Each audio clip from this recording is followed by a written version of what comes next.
You heard the album there, Memos from Purgatory. From Purgatory. Yeah. Was that your first solo effort?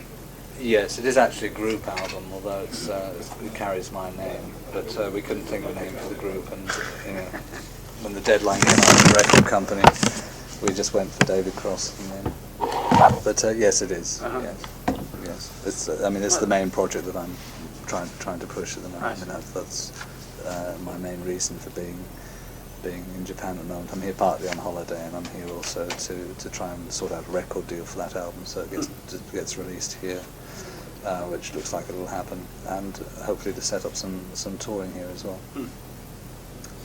でもクリムゾンやられたかなり長い間時々お名前も拝見しましたが、精力的な制作活動っていうのはなかったと思うんですが、その辺はどうしてだったんでしょうか。There seems to have been a long period of time when you were sort of removed from, you were out of the public eye. I mean, yes, after you left Crimson, you would see your name from time to time, but you really weren't involved in any sort of creative, well, at least on a vinyl, no creative pursuits. What went on? Well, I was in a very creative period. That was the problem. Basically, everything I got involved in from that time onwards was not commercial enough to be released on vinyl. Everything was too obscure, mostly. I trained in music, drama and education. After Crimson, I carried on doing music, but I also explored theatre and education, so I worked as a teacher. I worked in theatre, both as an actor and as a musical director and composer for theatre. I wrote music for Shakespeare plays to modern plays. Mostly I became very interested in contemporary art, I suppose. Not particularly visual art, I don't know anything much about that, but contemporary theatre, contemporary music, and dance. And it's really because I became involved in those areas that I disappeared completely from any kind of public scene.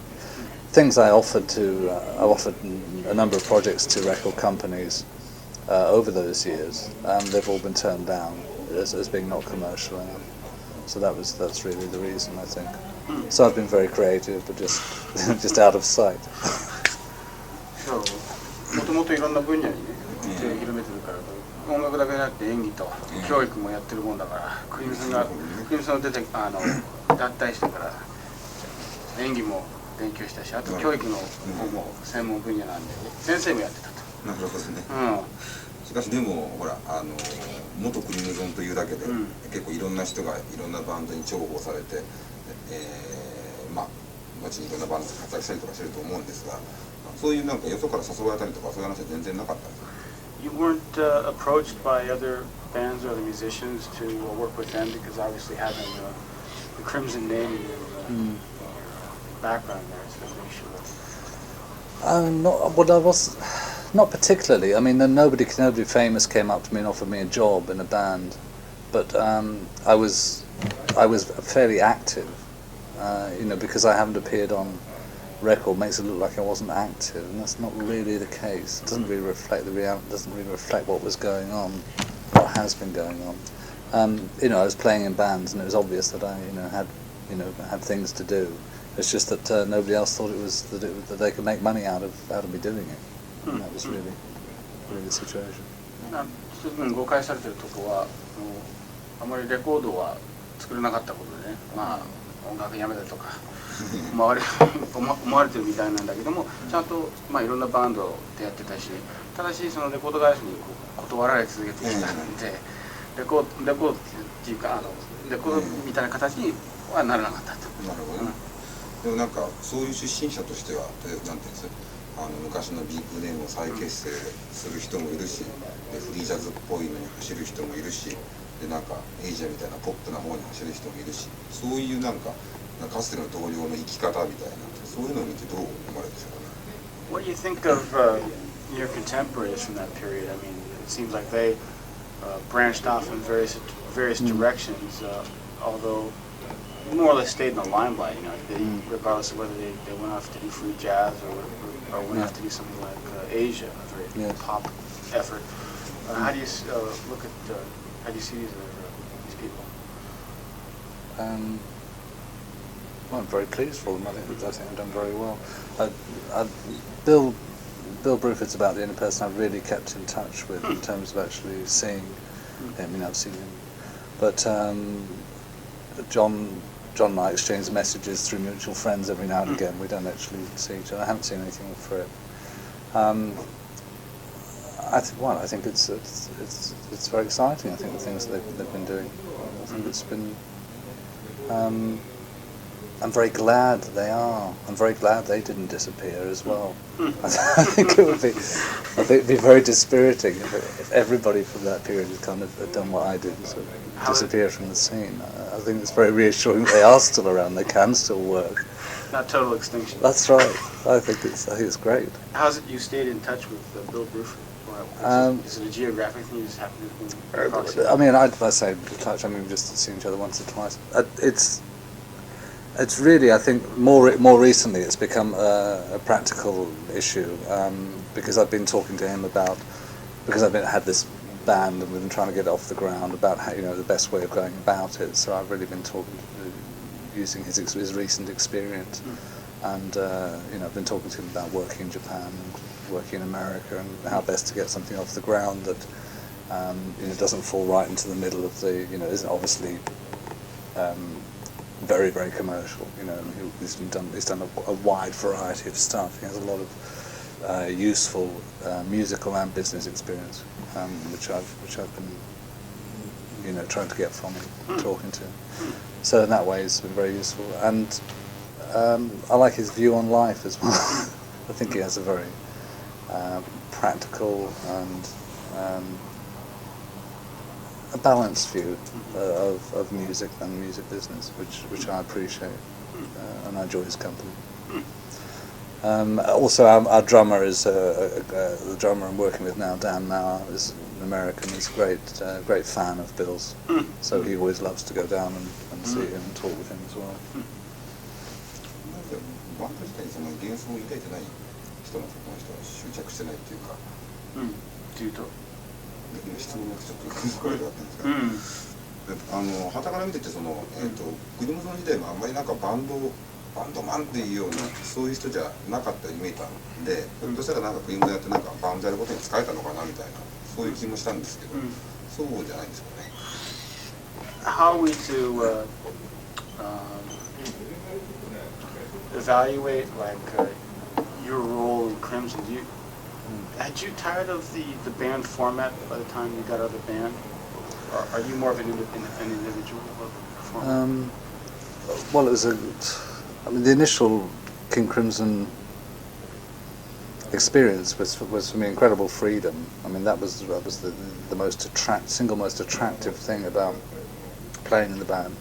Which, from the stuff that I heard, the King Crimson, I wasn't very familiar with King Crimson before I joined the band. I'd heard some stuff, but the experience of actually playing with Bill Bruford, John Wetton, Robert Fripp and Jamie Muir, which was the first band that I was involved in, was a wonderful sense of being able to do anything, that there were no rules, and that was the first time I'd come across musicians who were that good, to be able to allow that freedom to each other and to be willing to do that, and people who didn't seem to have a fixed idea of what rock music was about or what pop music was about. There was nothing kind of predetermined, preset. There was no kind of this is the way it's done, which was prevalent in certain areas. I mean, if you went to an R&B band, this was the way it was done. You had to go this way. So particularly coming in with an instrument which was not a conventional rock instrument, coming in with a violin, it seemed to fit into that environment very, very well. And I was very excited by being in Crimson at the beginning. It really was a wonderful experience. How about by the time you left it? I was tired. It was only 2 years, but it was a very busy 2 years. We'd recorded 2 albums, and we'd done a lot of live recording. In fact, recorded material for I think the next 2 or 3 albums that were brought out with the King Crimson name. So So we'd been through a lot of ground. Well, I'd felt there was a change by the time we got to that point, in that I thought that we were becoming more conventional than we had been, and that initial freedom had begun to erode quite a lot. I think largely because we did a lot of live work. Maybe not a lot by today's standards, because today, I mean, groups just go on the road all year, don't they? So, but from my experience, we've done a lot of live work. In America particularly, I found that the band response to the audience was one in which we would tend to always go for the rock things, we'd always tend to go for the beat things, we'd always tend to go for the things in one key. We tend not to take risks in the same kind of way that we had at the beginning. So I found that the space for my contribution to the group was growing less and less. And I wasn't, I mean, there probably was space for me, but I didn't have the technique to fill the other space that I probably could now, because I think I know more now. But then I couldn't really find space to play, I think. And so I felt I needed to go on and explore something else. But it was a wonderful experience. 一緒にやるにはあまりにも鬱陶しい人間が揃ってるんで、それで使えたらなと思ったんですね。How about the Sounds like a rude question. It kind of is, where you're just seeing this like all the guys in the band were sort of I guess you might say rather opinionated individuals, so maybe that can become really stifling after a while working with people. No, I don't think they were really. Really? No, I mean, I don't know where do you get that from? I mean, I think that's not the case. No. It was actually a very democratic band, and thinking back on it, I think I was very actually incredibly well supported in that band. I think actually I had a lot of space, a lot of time, a lot of indulgence to my ideas and things. No, it wasn't like that. No. でも結局こうやって15年16年経ってもいまだにこうやってなんか日本でインタビュー受けたらキングクリムゾンとかって言われてですね、結構そういうの嫌なんだと思ったりすることないですかね、自分の肩書きを。Is it a burden carrying on this past? I mean, here you are 15, 16 years later in Japan, and you're still being asked about this, but 2 years in your long and otherwise illustrious career. Overall, no. Overall, it's a wonderful thing. It's marvelous to talk to you. I mean, you wouldn't want to talk to me if I hadn't been in King Crimson. I mean, that's a privilege. It opens doors for me in some ways, but then it does close minds as well. People tend to, because I was in King Crimson, tend to pocket me in a particular area, and I tend to just stay there. So in that way, it's a disadvantage. The time in the sort of 5 years immediately after being King Crimson, I was more concerned about that than I am now. Really, I thought it was a disadvantage then, because I wanted to explore vastly different things, and people often just wouldn't let me. They said, "No, you can't do that. This is what you do." And so that was very difficult and very frustrating, since I couldn't get any interest for the kind of ideas that I had then as well. So that was very frustrating at that time, and then I thought, well, maybe it was a mistake, this King Crimson thing. But from this distance, no, I think I've got far more out of it than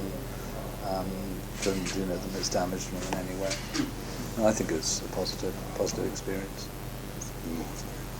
でも今回の例えばアルバムもいきなり1曲目のを聴くとイントロからそのバイオリンが入る。大抵の人間が「おわクリムゾンみたいだ」みたいなっていうふうに言うと思うんですが、それって結局、メリットもあるんでしょうけどデメリットやっぱ大きいような気がするんですが。He said that listening to this the album, the most recent album here, almost from the very beginning, one can almost feel a crimsonness to it, the sound of the violin. I don't know if you would agree with that, but it was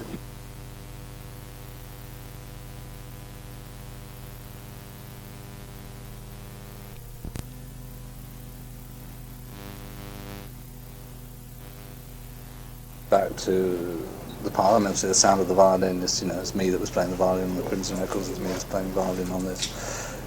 But I think there's a lot I learnt from from doing the Crimson records from the other people in the group who by that time had a vast amount of recording experience by the time I came in with them, and it was, you know, a privilege to you know, sit alongside people like, you know, Bill, who'd done all the Yes albums up to now. It was Close to the Edge, I think, was the last one that he'd done before Crimson, and so I learned an awful lot about recording. And we didn't have a big budget for this album, but I certainly tried to use as much as I knew about motives, about making connections between the beginning of the album, the end of the album, things like that, in recording this. And there are hopefully a lot of subtle things in there that are Crimson-esque, because I think that a lot of the good things about Crimson were the subtleties.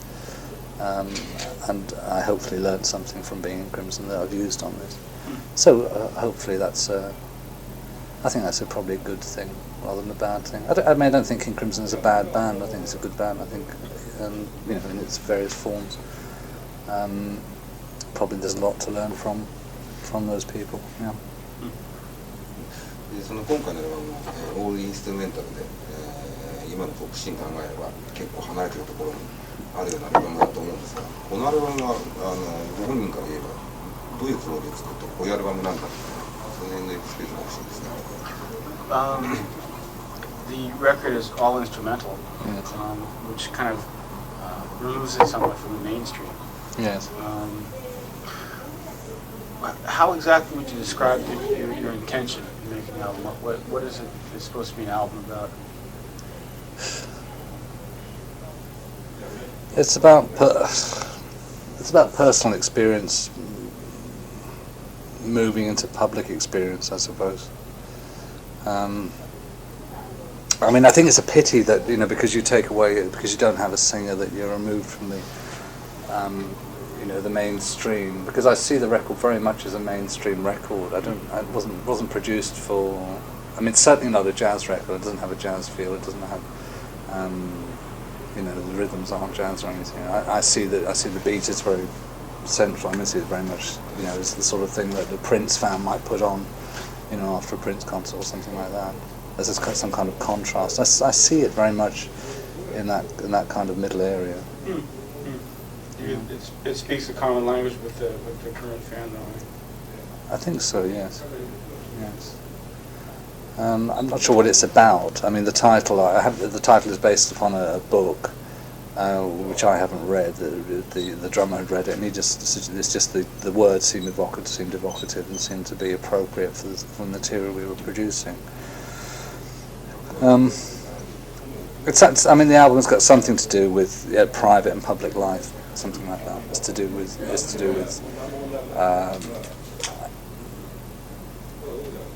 how you feel and how you maintain your individuality within society, something like that. I mean, those are the kinds of ideas, but you mustn't write that down because that's dreadful. It's not something you didn't think about one underlying concept. It was just more a matter of song. It's not. Yes, I mean, I didn't think about it. You didn't plan it as an intellectual concept. No. A statement. It's more planned. It's more planned as a musical concept. I mean, the fact there's no singing on it is an accident rather than an intention. Really. I mean, it's not. I'm not trying to make a point. I mean, the next record will probably have singing on it. It's just that's the way that one went. That's all. It has its own continuity, its own concept, and its own feel. I mean, the concept of change is one that I like, and this album changes. It goes from there's a lot of dark ideas around at the beginning of the album, and it becomes more romantic and more personalised at the end of the album. You know, going through quite a lot of conflict along the way, and I like that shape. That shape enables you to put different kinds of material into the album. You know, for me, it's a more interesting shape than, you know, a succession of songs, or necessarily something that plants the seeds, grows, and comes down again. You know, just the shape of something that changes is more like the shape of our lives, I suppose. You know, we're constantly moving from one bit of the sausage to the next. で、もう一つのガチだったのが、今回クレジットを見ると、バイオリンのみやられてるんですよ。で普通エディ・ジョブソンとか、まあ、いろいろ言いますけれども、みんなほらバイオリンとか必ずキーボードとかシンセとかあっちの方に行くもんなんですが、そこでなんかバイオリンだけにこだわってるみたいな、なんか自分自身のこだわりなんでしょうかね。some of the other violinists we're familiar with, like Eddie Jobson. Yeah. They will like play keyboards or synthesizers or do something Yeah. other than just play the old fiddle. Yeah. How about in your own case? Apparently you're just credited for the violin there. Yeah, I used to play, with Crimson I used to play keyboards as well. I used to play this horrible thing called the Mellotron. And the old drum, that's right. So I used to have nightmares about. But I did do that for a while. Then a friend of mine played both. And a friend of mine said to me, I've noticed, he was a good friend, he said, I've noticed whenever you can't play something on the violin, you play it on the keyboard. Whenever you can't play it on the keyboard, you play it on the violin. And I thought about this for a while, and it's true. So I said, all right, I'll stop the keyboard and I'll just play the violin. And it was true. And from that point on, I started to get better Is that right? at violin playing, yeah. You just wanted to overcome your laziness then? Yes, basically. Yes, I am very lazy. I was very lazy. Why was the Mellotron a nightmare? The Mellotron, Yeah. because it was pitch dependent. The pitch depended upon the electricity supply. So if there was any variation in the voltage, any slight variation in the voltage, and the pitch would go down. So you'd be in the middle of a ballad, and suddenly the thing would go like this. And you'd have to wind it up, try and keep it, try and ride it. Ride the pitch sometimes. It's something I've often seen in album credits, but I've never actually seen a Mellotron. I guess it's extinct now. Yeah, pretty much. They Or collector's items. Antique. Yes, But I yeah. mean, is it just like a regular keyboard? Yes, basically the ones. By the time we got to the ones we were using, the big one, the original ones were enormous. 88 keys on? They're very big ones. Did it have 88 keys on? Yeah, the original, yeah. But the ones we were using were very short keyboards. Can't remember how long. About this long. Mhm. It was about 3.5 octaves, isn't it? Maybe not that much. But they were about this long, and we had 3 sounds that we used practically on stage, which were flutes, cellos, and strings. And they were tape recordings of the sounds. They lasted for about 8 seconds, I think. So your whole fingering system was based upon not holding any single note for more than 5 or 6 seconds. So you just move from one position of the chord to the other like this all the way through. That's terrible. That's awful. It's true. Terrible. じゃあ最後の質問なんですけれどもBut making Crimson famous, of course, that was actually the key to their sound originally. Was the Mellotron. That's what set them Yeah, apart, really? yeah. Right. They were in pretty common use already by that time. We were talking 70s. I think Crimson was the first. Is that right? Yeah, no, earlier than that. I mean, by the time I got them, they were common use. But I think that King Crimson had introduced them, or had been one of the first bands to use them. Certainly, maybe only in England. But that was very much part of their sound. Oh, I guess maybe from the early days, like 69 or 70. Yeah, that's right. I That would see. have been the Court of the Crimson King stuff. I mean, that would have been what set them apart at that time. それに入ったことが不幸な始まりって気がしないんですがなんでで最後に今なんかバンド再結成とかってもう方々でバラバラ再結成が起きてますけどもしもまた国の再結成でもし誘われたらどうしますか Seems like well, the music scene originally in England was always incestuous, at least among the so-called progressive or art rock bands. The last, 7 or 8 years has been sort of a glut of bands reforming. Well, they've been doing it for years, one form or another. If there was a call to get Crimson together again, for the Crimson of your, when you were participating, would you get involved in the effort at all? It's not. I hadn't actually considered that question. I think not, because I don't think there's time. I think if there were time, I would. I'd like to give it a try, but I think there probably just isn't time to do it. But yeah, I mean, if somebody said, "Yeah, we'd do a record," or something like that. Yeah. Yes, I would do. I'd do a record. Yeah. But actually, sort of putting it all together and going on the road and doing all that, I'm not sure I could sort of take that out of my life again. I've done it once. But yes, I think. I mean, I certainly admire all the people. So I don't. I think they're good musicians. Often that involves like 70% old material and 30% new material. I guess you do it under the condition. Well, it would be under the conditions that we did something new. Yeah. So it would have to be. I mean, you can't go backwards. People do. People do. There's Well, I a- know people. there's a- Yes, I know. Bill's off doing his Yes tour, isn't he? Yeah, but then again, there's a lot of new material on that as well. Yeah. They put out, I think, a record, right? Yes. Yes, I think there is. Yeah, although you English tend to stand on principle, saying, no, this is not nostalgia. This is not nostalgia. This is all creative musicianship. I mean, when Robert Fripp put together Crimson, the new Crimson back in '82, Yeah. I remember talking to him. You know, he spent like an hour, enumerating his reasons for, this is by no means nostalgia, and telling me, how this is definitely different from what we were doing before. It's Crimson in spirit. We'll not do any of the old songs, and he was very particular about that. So obviously, I guess means a lot that it's recognized as a creative, vital, contemporary musician. You never want to go back and do nostalgia. Just kind of do the same songs, try it again, see if you can recreate the old feeling. No, it's not. It's not real, is it? It's see. gone. Yeah. It's gone. That time is gone. Huh. This time is now. Yeah. Add more hair. そうそうわかりました。ありがとうございます。 Okay, I guess that'll do it then.